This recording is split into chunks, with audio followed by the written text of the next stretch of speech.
আসসালামু আলাইকুম। সবাইকে আমন্ত্রণ জানাচ্ছি এবি নিউজ প্রাইম সংবাদে। আপনাদের সঙ্গে আছি আমি সুমাইয়া মেঘলা। শুরুতেই জানিয়ে দেব সংবাদ শিরোনাম।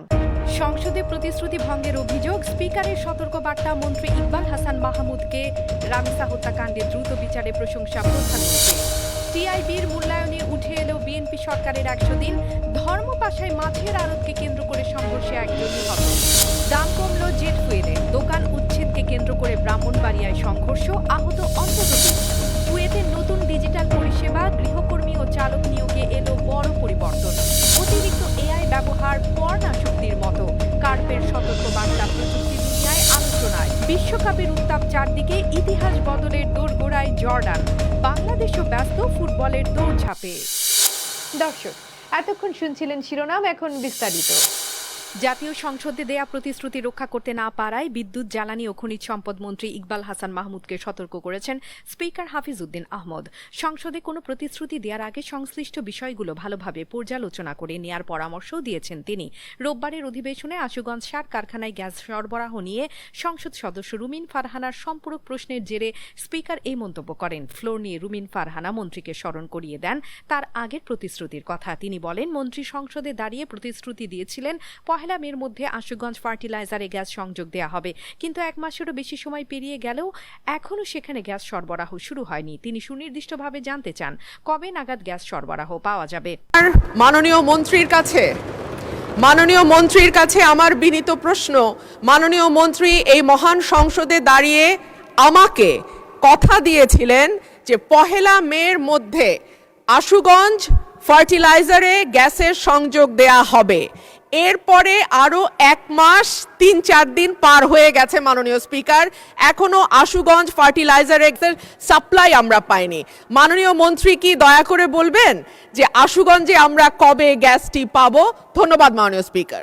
সংসদে যে প্রতিশ্রুতি দিবেন সেটা ড্রিলিং বা অন্যান্য যাবতীয় আনুষঙ্গিক বিষয় স্টাডি করে তারপরে সংসদে প্রতিশ্রুতি দিবেন। অন্যদিকে শিশু রামিসা হত্যাকাণ্ডের আসামিদের দ্রুত শনাক্ত করে আইনের আওতায় আনা এবং দ্রুত বিচার কার্য সম্পন্ন করায় আইন, বিচার ও সংসদ বিষয়ক মন্ত্রী এবং স্বরাষ্ট্রমন্ত্রীকে ধন্যবাদ জানিয়েছেন প্রধানমন্ত্রী তারেক রহমান।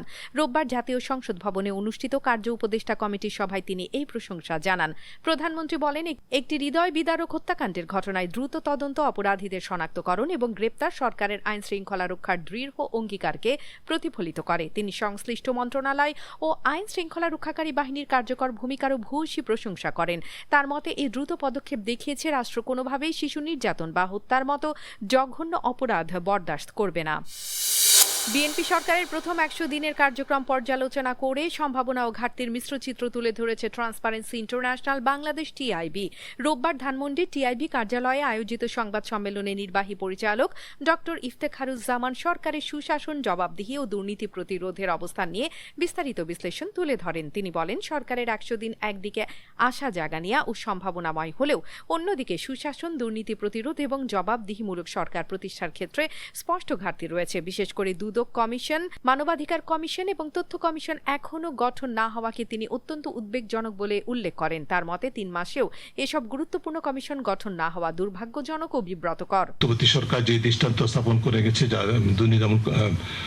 জাতীয় মানবাধিকার কমিশন এবং তথ্য কমিশন দুইটাকে স্থবির করে রাখা, সেই ধারাবাহিকতায় আবার নতুন যুক্ত হয়েছে দুর্নীতি দমন কমিশনের স্থবিরতার অবস্থা, যেটি কোনো অবস্থায় সরকারের নিজস্ব অঙ্গীকারের সাথে রিপিট করছে। তাদের 31 দফা তাদের নির্বাচনী ইশতেহার জুলাই সনদের প্রতি, যেটি সরকার প্রধান সহ উচ্চ পর্যায় থেকে বলা হচ্ছে অক্ষর অক্ষরে বাস্তবায়ন করা হবে, কোনোটার সাথেই সামঞ্জস্যপূর্ণ নয়। অন্যদিকে সুনামগঞ্জের ধর্মপাশায় মাছের আড়তকে কেন্দ্র করে 2 পক্ষের সংঘর্ষে একজন নিহত হয়েছেন।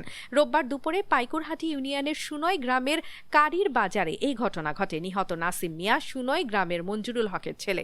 পুলিশ ও স্থানীয় সূত্রে জানা যায়, দীর্ঘদিন ধরে নাসিম মিয়া ও আনু মিয়ার মধ্যে মাছের আড়ত নিয়ে বিরোধ চলছিল। সেই বিরোধের জের ধরেই রোববার দুপুরে 2 পক্ষের মধ্যে সংঘর্ষ বাধে।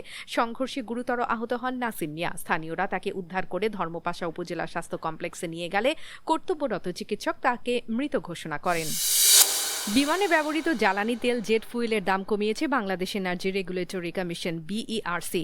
জুন মাসের জন্য অভ্যন্তরীণ রুটে প্রতি লিটারের দাম 165 টাকা 88 পয়সা থেকে কমিয়ে 150 টাকা 21 পয়সা নির্ধারণ করা হয়েছে। অর্থাৎ লিটার প্রতি কমেছে 15 টাকা 67 পয়সা, যা এয়ারলাইনগুলোর পরিচালন ব্যয় স্বস্তি আনবে বলে মনে করা হচ্ছে। আন্তর্জাতিক ফ্লাইটের ক্ষেত্রেও দাম কমানো হয়েছে। প্রতি লিটার জেট ফুয়েলের মূল্য $1.0823 থেকে কমিয়ে $0.9808 নির্ধারণ করা হয়েছে। নতুন এই মূল্য রোববার ঘোষণা করে বিইআরসি। জ্বালানির দাম কমায় অভ্যন্তরীণ ও আন্তর্জাতিক উভয় রুটেই অপারেটিং খরচ কিছুটা কমবে, যা ভবিষ্যতে টিকিট মূল্যও প্রভাব ফেলতে পারে বলে মনে করছেন বিমান পরিবহন সংশ্লিষ্টরা। অন্যদিকে ব্রাহ্মণবাড়িয়ার সদর উপজেলার থলিয়ারা গ্রামে দোকান উচ্ছেদকে কেন্দ্র করে দুই পক্ষের সংঘর্ষে অন্তত 20 জন আহত হয়েছেন। রোববার সকাল 10টা থেকে শুরু হয়ে থেমে থেমে দুপুর 1:30 পর্যন্ত এই সংঘর্ষ চলে। আহতদের স্থানীয়ভাবে চিকিৎসা দেওয়া হয়েছে। পুলিশ 4 জনকে আটক করেছে, তবে তাদের পরিচয় এখনো জানা যায়নি। পুলিশ ও স্থানীয় সূত্র জানায়, থলিয়ারা গ্রামের বড় গোষ্ঠীর জয়নাল মিয়া এবং ছোট গোষ্ঠীর জুবায়েরের মধ্যে একটি দোকান নিয়ে দীর্ঘদিন ধরে বিরোধ চলছিল। বিষয়টি নিয়ে একাধিকবার সালিশও হয়। সর্বশেষ সালিশে দোকানটি উচ্ছেদের সিদ্ধান্ত নেওয়া হয়, কিন্তু সেই সিদ্ধান্তকে কেন্দ্র করে আবারও উত্তেজনা ছড়িয়ে পড়ে দুই পক্ষের মধ্যে। জনশক্তি ও তথ্য প্রযুক্তি বিভাগের সমন্বয়ে কুয়েতে স্বরাষ্ট্র মন্ত্রণালয় চালু করেছে নতুন ডিজিটাল পরিষেবা। এখন থেকে নাগরিক ও প্রবাসীরা সরকারি অ্যাপ সাহেল ব্যবহার করে অনলাইনে গৃহকর্মী ও চালক সম্পর্কিত সব পরিষেবা গ্রহণ ও পরিচালনা করতে পারবেন। মন্ত্রণালয় জানিয়েছে, সরকারি লেনদেন ডিজিটাল করা, নিয়োগ প্রক্রিয়া সহজ করা এবং বাসস্থান সংক্রান্ত পরিষেবা আরও দ্রুত ও স্বচ্ছ করার লক্ষ্যেই এই উদ্যোগ নেওয়া হয়েছে। ফলে পরিষেবা কেন্দ্রে না গিয়ে আবেদন সম্পন্ন করা যাবে, যা সময় ও কার্যকারিতা দুটোই বাড়াবে।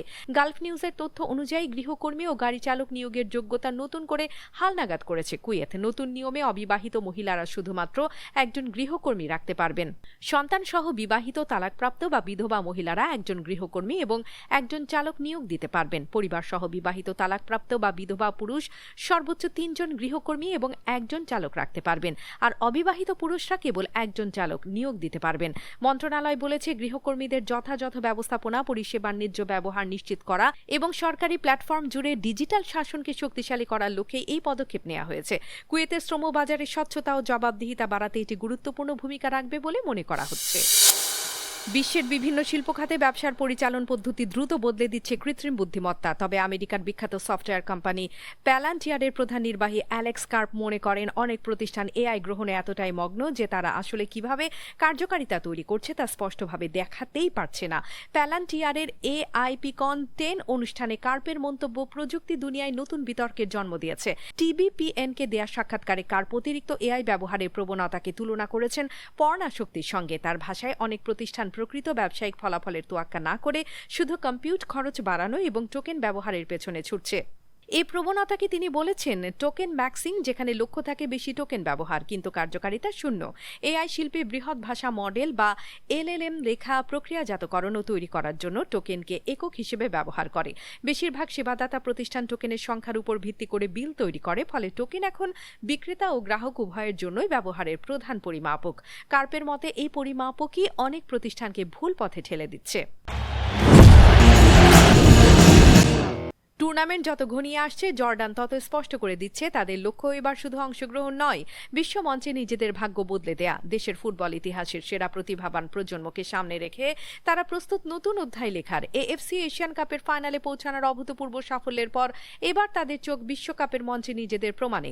এশিয়ান কাপ ও বিশ্বকাপ বাছাই পর্বের দ্বিতীয় রাউন্ডে ধারাবাহিক সাফল্যের পর সাবেক কোচ হুসাইন আম্মু তার নতুন চ্যালেঞ্জের খোঁজে দায়িত্ব ছাড়েন। এরপর জর্ডান ফুটবল অ্যাসোসিয়েশন দায়িত্ব তুলে দেয় তারই স্বদেশী মরক্কোর সাবেক তারকা মিডফিল্ডার জামাল সেলামের হাতে। 55 বছর বয়সী সেলামি 1998 বিশ্বকাপে মরক্কোর প্রতিনিধিত্ব করেছিলেন, আর কোচিংয়ে তার অভিজ্ঞতা ও কৌশলগত দৃষ্টিভঙ্গি জর্ডানকে নতুন ছন্দে ফিরিয়ে আনে। অন্যদিকে বিশ্বকাপ ফুটবল শুরু হতে আর মাত্র 5 দিন। সারা বিশ্ব জুড়ে এখন একটাই আলোচনা, ফুটবলের মহাযজ্ঞ। বাংলাদেশ বিশ্বকাপে না থাকলেও দেশের ফুটবল অঙ্গন বেশ ব্যস্ত সময় পার করছে। একের পর এক ম্যাচ, সাফল্য ব্যর্থতার মিশেলে ফুটবল প্রেমীদের নজর এখন দেশের দলগুলোর দিকে। গত বৃহস্পতিবার সান মারিনোর মাঠে ইতিহাস গড়েছে হামজাদের দল। স্বাগতিকদের হারিয়ে তারা দেখিয়েছে নতুন সম্ভাবনার আলো।